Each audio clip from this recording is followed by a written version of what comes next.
As a newly certified diver, have you noticed one or more of these issues about your diving? 1. Your air consumption tends to be on the higher side. 2. Your legs tend to drop and drag when you swim. 3. You tend to use your hands, especially when you're not kicking and trying to look at something. You sort of end up doing this. And 4. You struggle to maintain your buoyancy at shallow depths like the safety stop. Or worst case, you might even sort of float up to the surface occasionally.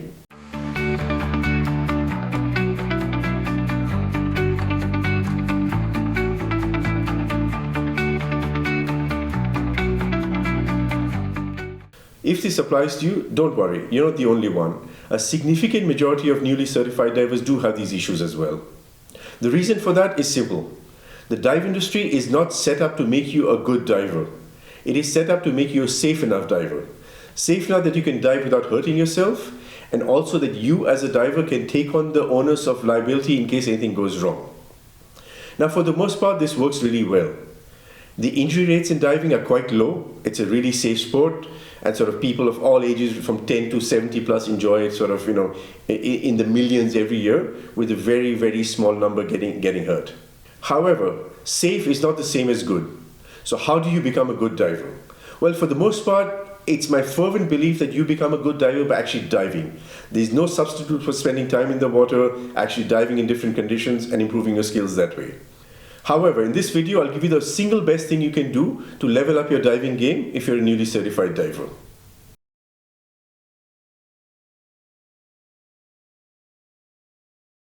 Now, I've been a dive professional for over 25 years. In these 25 years, I've certified over 1,000 people, all the way from open water to instructor. As a dive center owner, I've also seen almost 10,000 people getting certified in my dive center. And I've realized one thing: diving is not that complicated. At its essence, diving is 5 things: equipment manipulation, mass skills, regulator skills, emergency skills, and buoyancy. Now, the first 4 of these skills are binary skills in the sense that you either know them or you don't. Buoyancy, however, is more of a sliding skill. Sort of, there's no sort of clear threshold or point at which you can say, yes, you know buoyancy, or no, you don't. And in my experience, in a properly taught course, the first 4 skills, which is sort of, again, equipment manipulation, mass skills, regulator skills, and emergency skills, those are fairly well embedded in a new diver. Of course, practice always makes it better, but for the most part, newly certified divers have a good enough handle on them to be able to execute them while diving. Buoyancy, however, is a different story altogether. It's a very mixed bag. There's a sort of, in other words, there's a very wide range of competency in newly certified divers when it comes to buoyancy.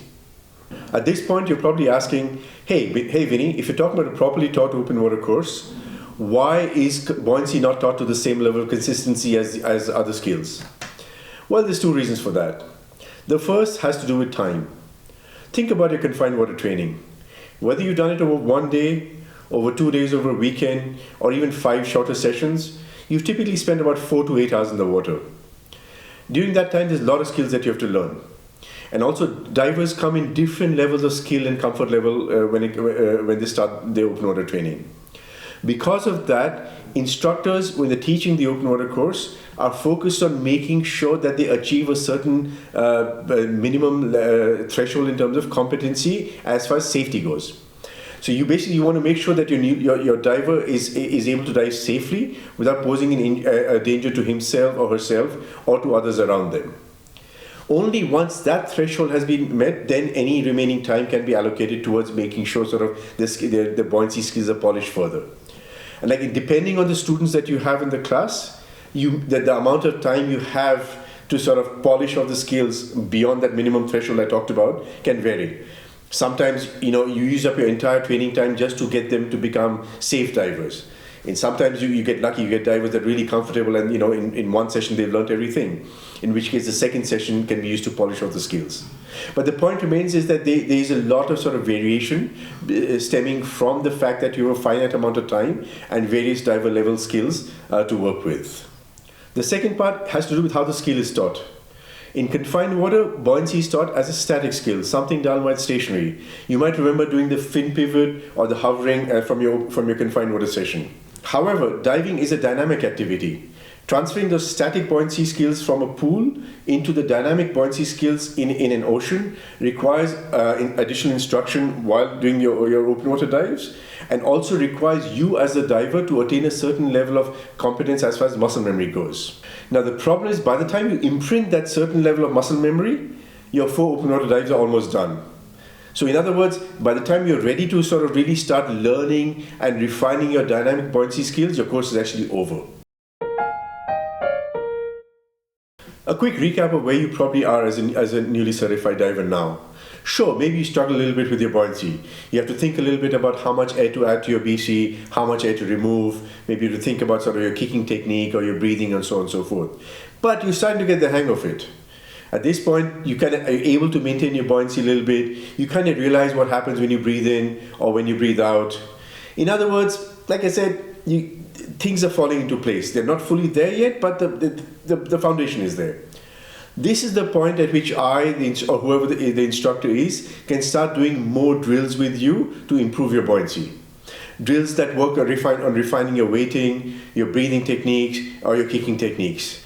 These are skills we could not have done at the confined water stage, simply because you lack the very fundamental skills to sort of learn them.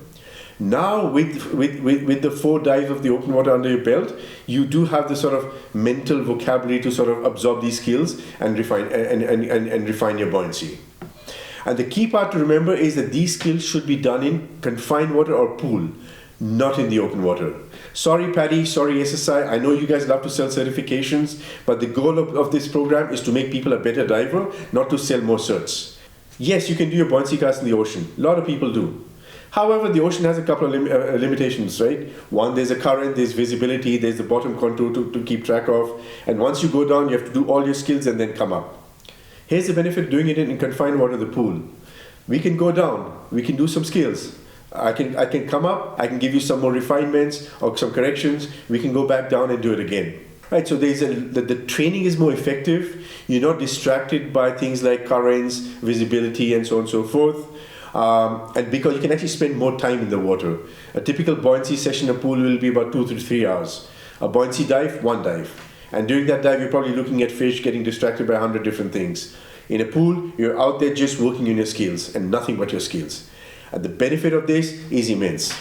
So like I said, if you're a newly certified diver, the single biggest thing you can do to improve your buoyancy is to come into the pool or confined water and spend 1 session with a qualified instructor working on refining your buoyancy.